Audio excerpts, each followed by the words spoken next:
Halo semuanya, wah welcome back to my YouTube channel Albertus Saputra.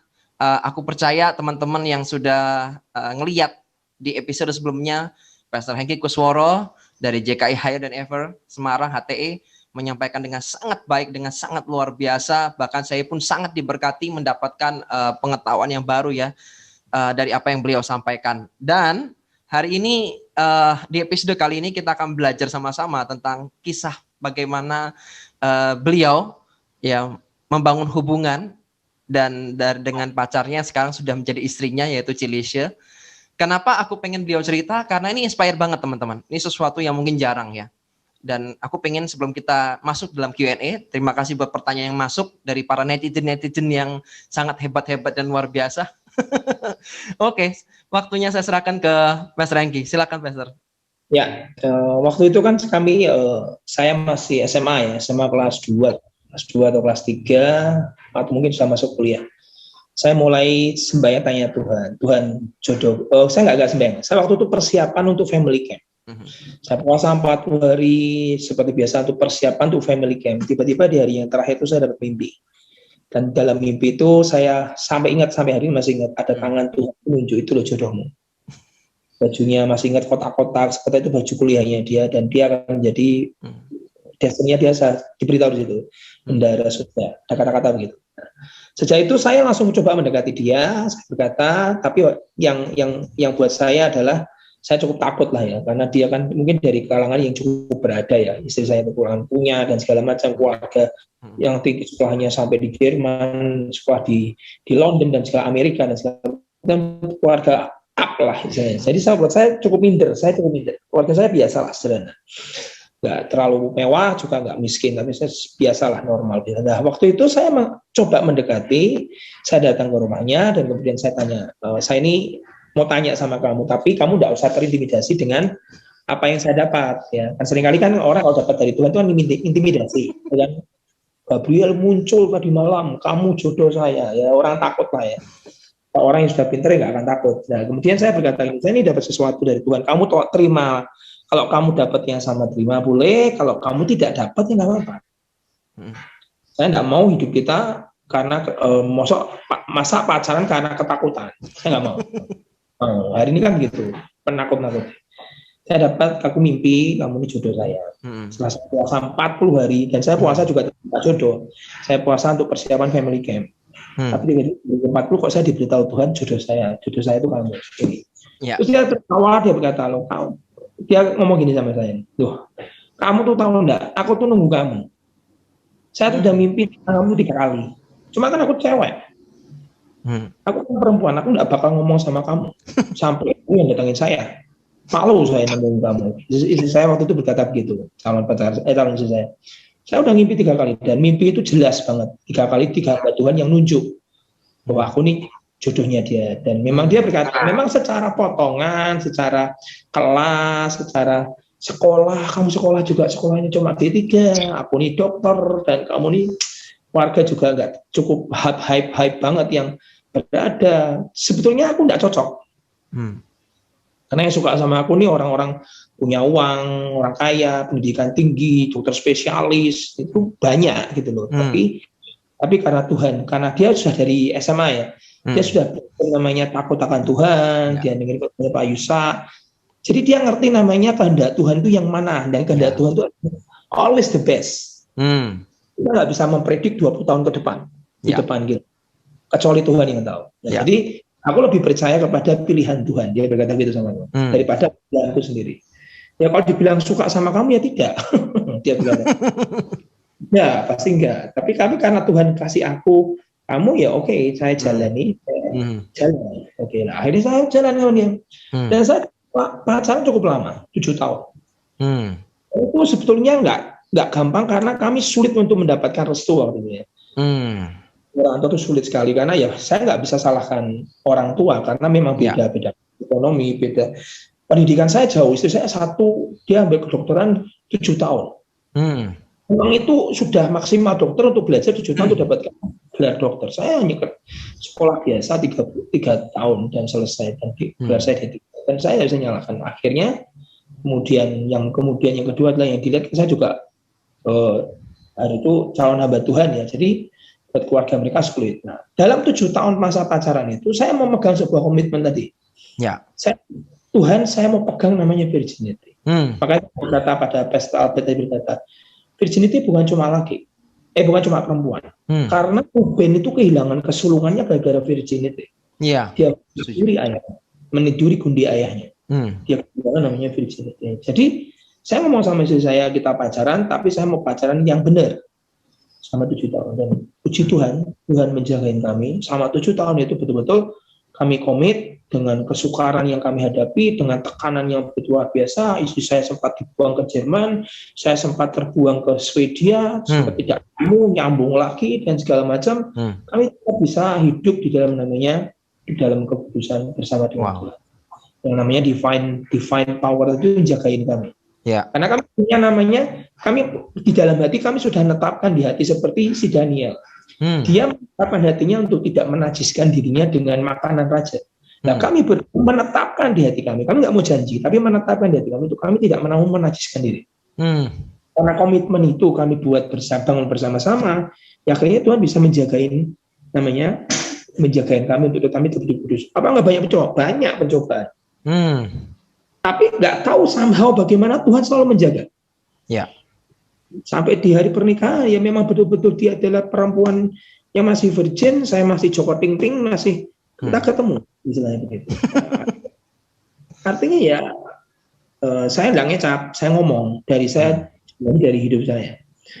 Sekarang pertanyaan gini, sekarang misalnya saudara dengan pacar saudara, saudara ditawarin, ya, saudara bisa nggak seperti Yusuf menolak? Lari dari istri Potifar, Islam itu bisa nggak? Kamu tidak bisa ya maaf kata, seperti kau kehilangan kesulungan. Ya, itu kan kayak seperti kesulungan. Ya itu kesaksian saya seperti itu singkatnya. Wow, aku percaya teman-teman yang dengar terinspirasi ya. Jadi jangan bilang, nggak bisa gitu ya. Nggak bisa gitu ya. No, ini ada contoh yang bisa. Saya pun dengan istri juga. Ya puji Tuhan aku sama istri juga tidak melakukan hubungan itu ya. Jadi sebelum menikah memang kami berdua benar-benar jaga kudusan seperti itu sampai kami menikah, diberkati baru kami berhubungan. Nah, kita masuk sesi Q&A kok. Ya. Ini ada pertanyaan pertama, definisi kekudusan, tapi kita sudah terjawab ya. Sudah terjawab di episode sebelumnya. Nah, jadi jawab itu. Ya, jadi nonton dulu yang episode sebelumnya ya, teman-teman ya yang tanya begini ya. Yang kedua, apakah kita bisa bahagia dengan hidup dalam kekudusan, padahal kan hidup cuma sekali? Oke, ini bagus nih, pertanyaan bagus. Pertanyaan bagus. Saya kan kemarin konseling pernikahan. Nah, tiba-tiba ada satu teman kasih data bagus. Ini data dari seorang batuan yang lihat sebuah survei. Ternyata orang itu kalau sudah pernah seks bebas dengan pacarnya, jadi kata seks bebas dengan pacarnya ya, yang akan jadi istrinya, kemungkinan perceraian itu 80%. Wow.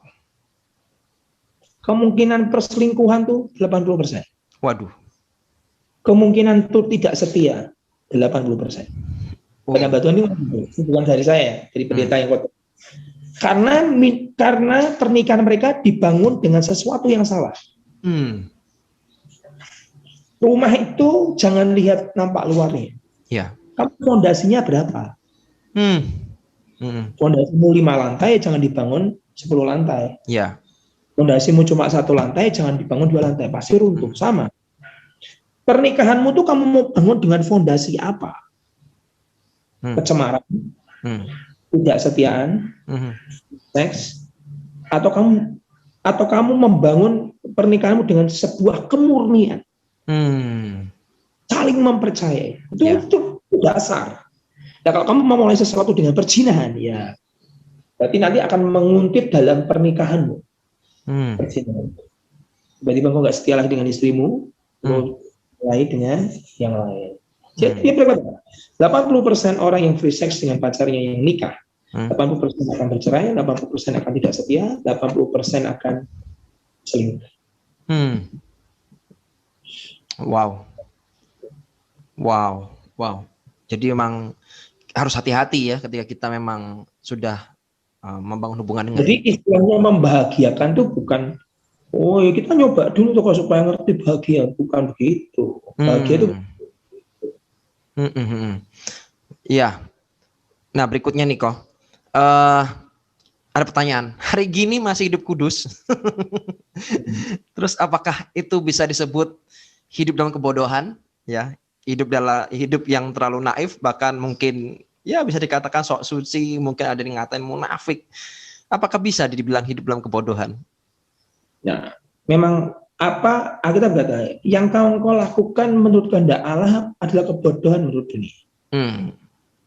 Ya memang kalau dipandang orang dunia kita ini seperti orang bodoh. Aneh gitu ya. Saya tuh pernah berkata dalam diri aku ini kayak orang bodoh ya rasanya.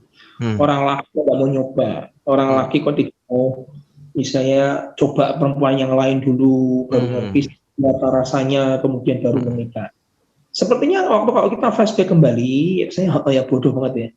Mungkin ditawarin, kok kamu tidak mau segala macam. Rasanya seperti goblok, gitu, bodoh banget. Tapi nanti kalau sudah masuk dalam sebuah pernikahan,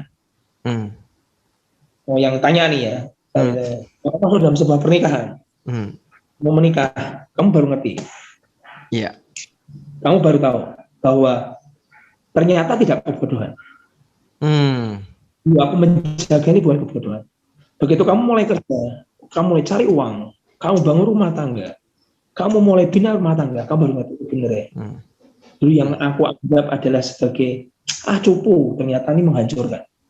Ingat, karat itu dari dalam besi. Ya. Yang bisa membuat putus. Sama. Kalau engkau tidak pernah membersihkan karat di dalam, kotor di dalamnya, suatu kali akan membunuh. Simpson itu akhirnya, kalau si Yusuf dipromosi ya, Simpson itu akhirnya dipotong destiny-nya. Dia kehilangan destiny-nya, dia kehilangan panggilan Tuhan dalam hidupnya, kehilangan urapan dalam hidupnya. Walaupun nanti setelah 1 tahun dia bertobat dan kemudian dia mati dengan membalaskan dendam dengan Filistin, tapi dia kehilangan destiny. Dia kehilangan pengurapan, dia kehilangan panggilan, dan yang keempat lah, dia kehilangan mata, dan dia dibunuh. Ya. Wow. Jadi akan kehilangan banyak hal ya. Akan terlalu kehilangan banyak hal dan kerugiannya terlalu besar dibanding kenikmatan yang cuma sesaat. Kalau untuk Jawa bilang dihitung nggak cocok. Ya, betul. Nggak cocok. Ya silakan, coba aja kita lihat. Oke, pertanyaan berikutnya nih. Mungkin ini sedikit review ya kok. Apa yang kita sampaikan ke waktu itu sebelumnya. Mengapa kekudusan itu adalah sesuatu yang mutlak dan tidak bisa ditawar, apalagi dalam kekristenan? Karena gini, Alkitab berkata, tubuhmu tempat di mana Roh Allah tinggal. Bagaimana kamu bisa mencemari tempat Roh Kudus tinggal? Tubuh ini. Nah, dan ada ayat di Alkitab, saya lupa ayatnya di 2 Korintus pasal 7 mungkin, ayat 16. Berkata begini, barang siapa mengikatkan dirimu kepada perempuan cabul, kau menjadi satu daging. Ayat-ayatnya. Pasal 2 Korintus ayat 16. Tapi barang siapa mengikatkan dirinya kepada Roh Allah, dia akan menjadi satu roh. Ya. Terus dia ucapkan satu kata bagus. Saya dulu nggak ngerti ayat ini artinya apa, tapi setelah saya dengar pengajaran, saya baru ngerti artinya. Barang siapa dosa seksual adalah berdosa terhadap tubuhnya sendiri. Tapi kalau dosa di luar seksual, dia tidak berdosa terhadap tubuhnya sendiri. Terus ayat di bawahnya berkata adalah karena tubuhmu adalah the temple of the Holy Spirit. Wow. Jadi kalau orang berzina itu kamu ngotori tubuhnya Tuhan. Dan itu sedang merusak dirimu sendiri. Kamu pernah lihat orang nggak? Ada orang kerja gagal, nggak bisa maksimal hidup. Karena sudah dirusak. Dengan apa? Dengan perzinahan. Seperti Ruben, dia kehilangan kesulungan. Ruben nggak bisa jadi raja menggantikan Yusuf. Harus seorang punya quality Yusuf untuk menjadi seorang raja yang terima kesulungan untuk memberi makan bumi loh. Yusuf itu memberi makan bumi. Dia butuh karakter raja, dia butuh sebuah quality seorang raja. Itu namanya di ujian kesulungan loh. Dia ujian dengan istri Potifar. Nah itu yang orang selain tidak membaca. Kalau zaman sekarang nggak virgin nggak apa-apa, nggak apa-apa. Kamu nggak virgin nggak coba lihat, gitu kan. Itu kamu kerja sulit, kamu nggak bisa maksimal, kamu nggak bisa besar. Kamu tidak bisa punya kesanggupan, kemampuan, segala macam. Tiba-tiba dalammu, kamu berbuat dosa di dalam tubuh. Dalam itu kayak nggak ada structure yang menopang sebuah weight, glory, kemuliaan, nggak bisa. Kamu tidak menguasai sesuatu yang besar, yang mulia, tapi strukturmu nggak kuat. I see. Dengan apa? Dengan perzinahan. Wow. Jadi jelas ya teman-teman ya. Tidak bisa ditawar ya, tidak bisa minta toleransi. Minta toleransi, nggak bisa. Ya, ternyata jangan minta toleransi habis ini. Yang orang seringkali nggak lihat. Karena orang sering minta toleransi kok. Jadi peluk sebentar aja gitu kan. Peluk sebentar, kiss sebentar gitu. Selalu begitu kan minta toleransi, selalu minta toleransi. Jadi jelas clear ya, tidak bisa ditawar. Berikutnya ada pertanyaan kok. Nah, ini melanjutkan yang pertanyaan sebelum. Terus kalau jatuh sekarang, ya kan? Tentunya kalau tadi dikatakan kalau kita jatuh dalam kudusan, kita ini nggak bisa maksimal. Ya, kita bisa kehilangan panggilan, bisa kehilangan tujuan. Nah, terus bagaimana kalau jatuh di dalam hal kudusan? Terus harus bagaimana? Karena kalau sudah jatuh, sudah ngerasain enak, gitu ya, dan susah banget untuk dilepas. Nah, terus gimana? Ini pertanyaan bagus banget. Pertanyaan. Saya suka dengan pertanyaan. Saya suka istilah perkataan adalah He is the God of the second chance. Ya, Tuhan yang memberi kesempatan yang kedua. Nah, saya lihat dari hidupnya siapa? Kathryn Kuhlman. Kathryn Kuhlman itu kawin dengan suami orang. Oh, ya. Betul kan?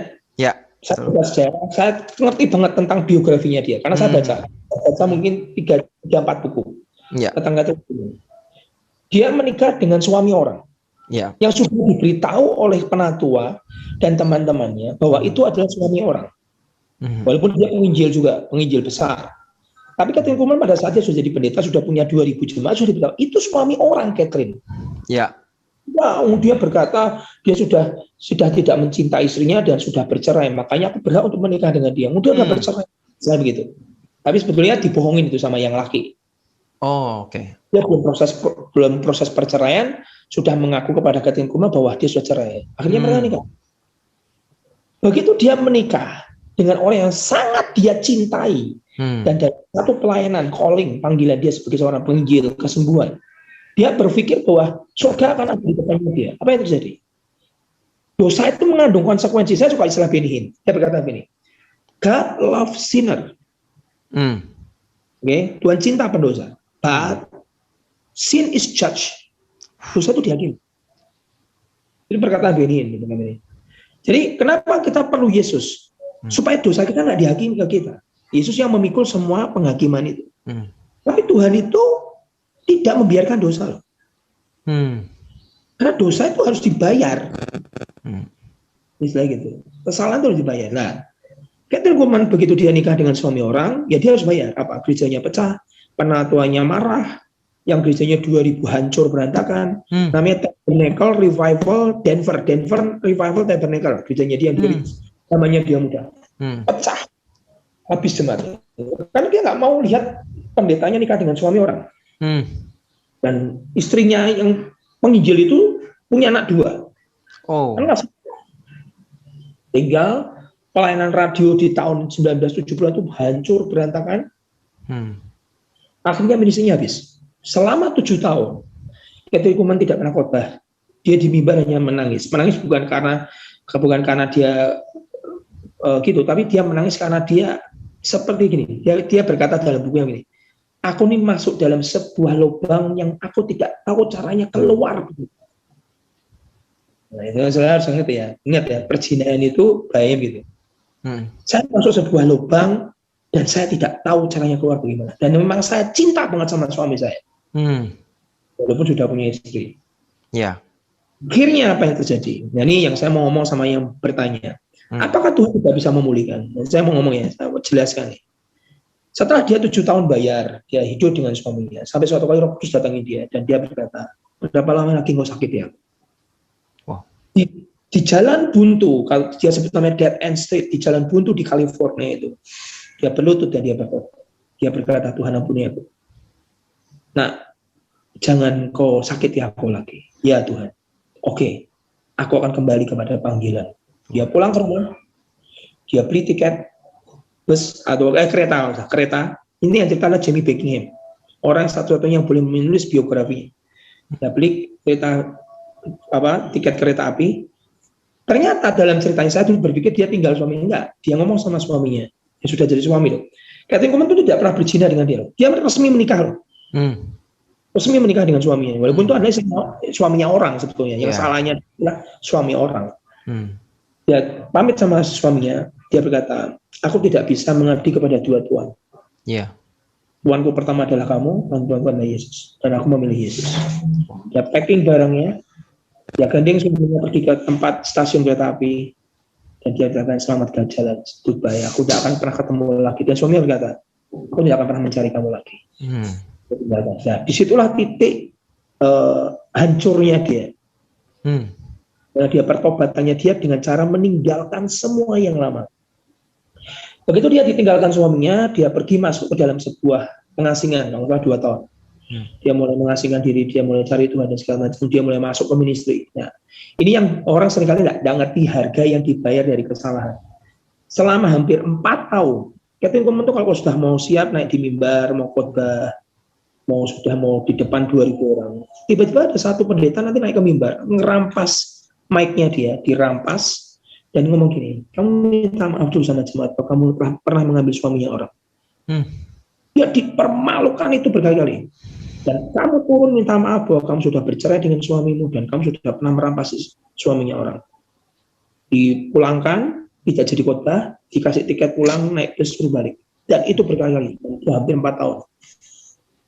Harga yang dia harus bayar, sampai dia berkata begini, aku tidak punya lagi keberanian untuk berdiri di atas mimbar lagi. Karena aku terlalu jelek dan reputasiku terlalu buruk. Sampai dia tidak berani pegang mic lagi, karena dia takut. Begitu dia pegang mic, nanti ada pendeta yang tahu ceritanya, dia naik ke mimbar, rampas mic-nya, dan dihakimi. Dan kemudian dia ucapkan satu perkataan gini, Pak. Ini yang menurut saya ada betulnya. Dia berkata gini, God forgive. Yes, absolutely. Dia sudah ngampuni dosaku. But people not. Tuhan itu ngampuni, tapi manusia enggak. Penghakiman jalan terus. Dan dia butuh 4 tahun untuk bisa memulihkan dirinya. Tapi ini yang tanya ya, saya ceritain. Setelah 4 tahun, kemudian ada satu gereja. Makanya gini, kalau kamu jatuh, kembalilah kepada hometown di mana kamu pernah dibesarkan. Papa, mama rohani atau secara jasmani, terutama papa, mama jasmani, pulanglah ke rumah orang tuamu. Karena orang tua itu kan terima kamu apa adanya, betul kan? Kamu berbuat salahnya kayak apa, orang tua itu tetap terima kamu apa adanya. Nah, orang tua saya di kuburan tuh Pak, ya sudah. Orang tua udah meninggal, ya sudah. Cari papa mama rohanimu yang dulu membesarkan kamu. Dia akan terima kamu apa adanya. Merawat kamu. Nah, Catherine Kuhlman pulang ke kota kampung halamannya. Disitulah dia diterima oleh gereja yang pertama kali launching dia. Gereja itulah dia kemudian dikasih mic, dia mulai khotbah, dia merasakan hadirat Tuhan, mulai kesembuhan terjadi dan luar biasa. Dan akhirnya gereja di hometownnya Catherine berkata, Catherine kamu jadilah gembala. Oh enggak maulah, aku satu ini perempuan, 2 wanita bercerai, 3 aku punya reputasi mengambil suami orang, aku enggak mau. Enggak Catherine, aku lebih percaya kata Catherine yang sekarang bukan Catherine yang dulu. Pegang jadilah gembala kami. Begitu Catherine jadi gembala di gereja itu, kalau nggak salah di Pittsburgh, meledak. Wow.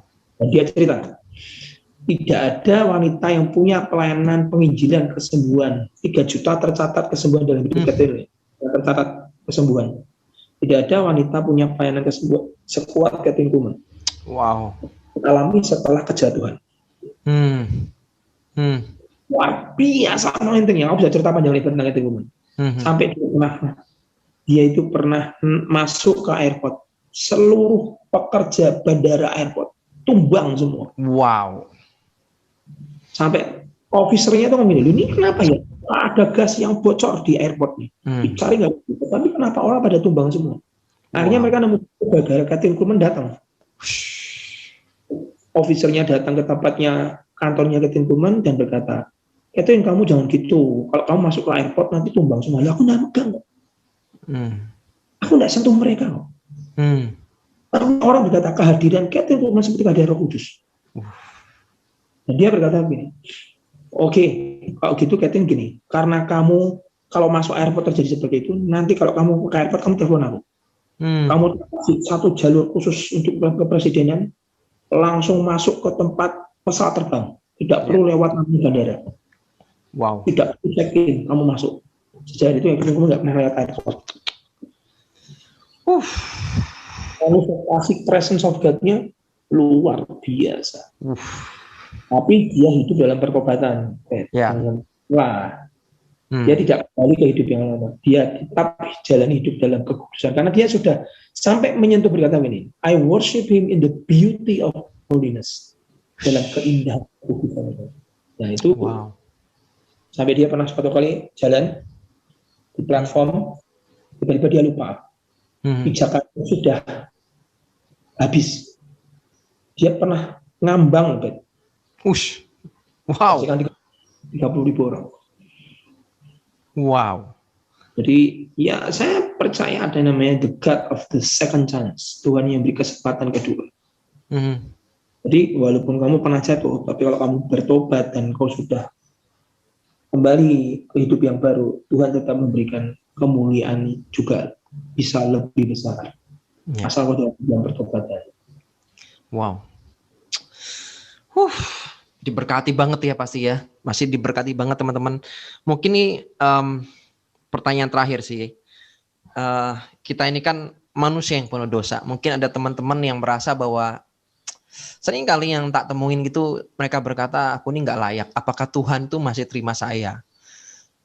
Ya, karena merasa bahwa hidupnya tuh udah terlanjur hancur, udah terlanjur rusak gitu loh. Bahkan mungkin orang-orang terdekatnya bahkan menolak, bahkan gitu loh. Terus mungkin ada nggak kau pesan buat teman-teman yang sedang mengalami situasi yang seperti ini, apa sih yang harus mereka lakukan? Nah ini yang tadi saya ngomong, kalau kamu sedang dalam mengalami kejatuhan, kembali ke tempat orang tuamu kandung. Itu yang bisa terima kamu apa adanya. Tapi kalau misalnya orang tua kandungmu nggak mau terima kamu, kembalilah ke orang tua rohanimu yang pertama kamu lahir baru. Pulanglah kepada dia. Biarkan dia menuntun kamu mendewasakan rohmu lagi. Ini dilakukan Catherine Kuhlman. Dia kembali ke hometown-nya, tempat orang itu tidak ngejudge dia, tapi nerima dia apa. Nah, kalau kamu jatuh, terus kamu di sekitar lingkungan orang yang judge kamu, ya habis. Dan penghakiman orang Kristen itu lebih kejam daripada penghakiman dunia. Kalau orang dunia mungkin selesai baik, sudahlah orang tidak ada yang baik, selesai orang dia. Ya, betul. Orang Kristen itu kamu diurut terus, dihakimi. Nah, pulanglah ke rumah orang tuamu secara rohani atau orang tua atau kakak rohanimu yang mau terima kamu, yang bisa mendewasakan kamu. Ya. Terus, apakah Tuhan mau terima aku apa adanya? Sekarang Catherine Kuhlman contohnya kurang apa? Ya. Bahkan dia lebih hebat, lebih dipakai Tuhan luar biasa setelah kejatuhan.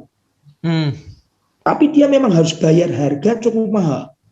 Dan dia tinggalkan dosanya, tinggalkan suaminya. Tetap harus ada cost. Jadi selalu dia berkata, ada anak muda tanya sama Catherine Kuhlman, berkata, Catherine, how to get your anointing? Bagaimana cara dapatkan pengurapan itu? Terus bagus. You do not know nothing. Kamu nggak tahu apa-apa. It costs everything. Wow. Harganya itu semua. It costs you everything. Sambil bercucuran air mata. Nah, ini cerita apa? Bagus. Satu kali Catherine Kuhlman dikirim surat sama mantan suaminya. Depannya dia adalah Jimmy Buckingham yang nulis bukunya.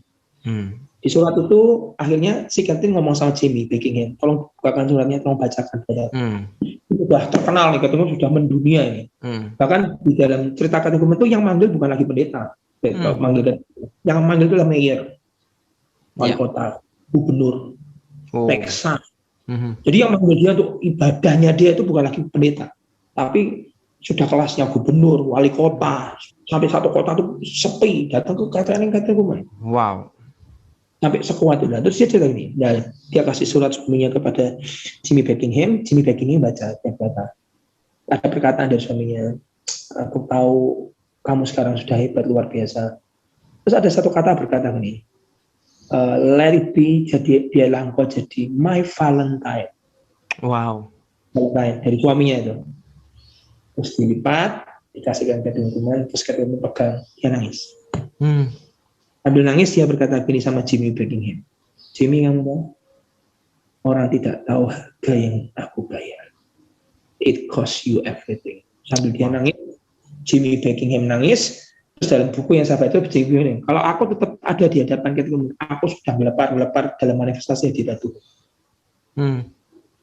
Sudah jatuh, sudah terlungkup, segala macam. Ada satu artis Hollywood terkenal di zamannya kita kuno. Dia berkata begini, kalau setiap kali dia masuk stadion, ada kamar ganti kan untuk para artis. Artis nomor 1. Dia ngomong begini, yang boleh pakai ruang gantiku hanya aku. Selain aku tidak boleh.